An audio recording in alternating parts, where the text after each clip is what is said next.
इस्लाम में कहा जाता है कि जो लोग अल्लाह के रास्ते पर चलते हैं, इस्लाम के हर अकीदे को निभाते हैं, उन्हें मरने के बाद जन्नत नसीब होती है और इसी जन्नत में उनकी मुलाकात हूरों से होती है। सोशल मीडिया प्लेटफॉर्म पर आपको कई लोग 72 हूरों पर ज्ञान देते मिल जाएंगे, लेकिन क्या ये लोग सच में जन्नत और वहाँ की हूरों के बारे में कुछ जानते हैं? क्या इन्हें इस्लाम का इल्म है? आज हम आपको अपने इस वीडियो में बताएंगे कि आखिर इस्लाम के नजरिए से 72 हूरें क्या है और जन्नत में उनका काम क्या है, और अगर ये किसी को मिलती हैं तो कैसे और क्यों मिलती हैं। नमस्कार, आप देख रहे हैं जनभावना टाइम्स। मैं हूँ आपके साथ शालिनी श्रीवास्तव।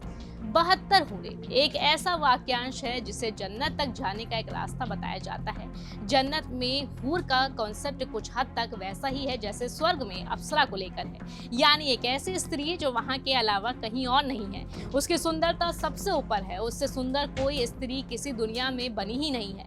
जन्नत में मौजूद इसी सुंदर स्त्री को इस्लाम में हूर कहा जाता है। इस्लाम में कहा जाता है कि जो लोग अल्लाह के रास्ते पर चलते हैं, इस्लाम के हर अकीदे को निभाते हैं, उन्हें मरने के बाद जन्नत नसीब होती है और इसी जन्नत में उनकी मुलाकात इन हूरों से होती है। हालांकि ये हूरें 72 होंगी, इस पर जरूर मतभेद है।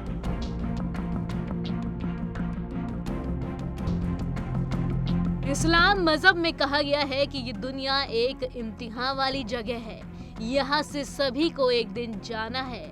इस्लाम के मुताबिक जब सब कुछ फना हो जाएगा तो हर इंसान से इस दुनिया का हिसाब लिया जाएगा।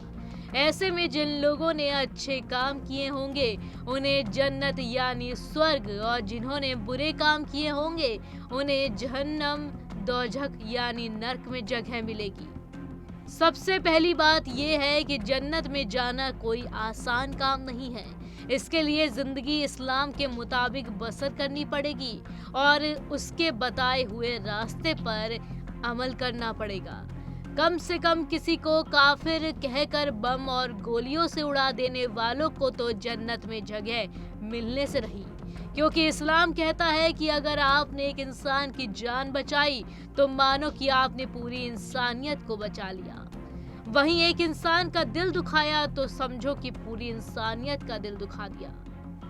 जन्नत हकीकत में कैसी है, उसमें क्या क्या मिलेगा और वहाँ कौन कौन सी चीजें लुत्फानंदोज होने के लिए मिलेगी, उनके बारे में कोई भी बयान नहीं कर सकता। दुनिया में जन्नत का नक्शा ठीक उस तरह से पेश किया गया है जैसे दुनिया में इंसान की जरूरतें होंगी। जैसे इंसान दुनिया में खाने पीने की अच्छी चीजों को पसंद करता है, इसलिए उसे बताया गया है कि जन्नत में तरह तरह के लजीज पकवान, फल और सब्जियां होंगी। उनमें से ताजा पानी, दूध, शहद की नदियां बहेंगी। दुनिया में इंसान को अच्छे कपड़े पसंद है, इसलिए जन्नत में मिलने वाले बेहतरीन लिबास के बारे में बताया गया है। इंसान दुनिया में आलीशान घरों की तमन्ना करता है, तो इसलिए उसे जन्नत के शानदार घरों के बारे में बताया गया है। दुनिया में जब इंसान थकता है तो सोचता है कि कोई उसकी खिदमत करने वाला हो, ऐसे में जन्नत में मिलने वाली इस सुविधा के बारे में भी बताया गया है।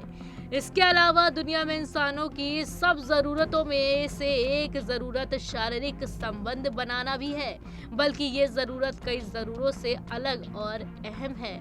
ऐसे में जन्नत में मिलने वाली इस सुविधा के बारे में भी जिक्र किया गया है, लेकिन जिस तरह जन्नत की अन्य चीजों को दुनिया की चीजों से जोड़कर नहीं देखा जा सकता, ठीक उसी तरह इसके बारे में भी साफ तौर पर कुछ बयान नहीं किया जा सकता।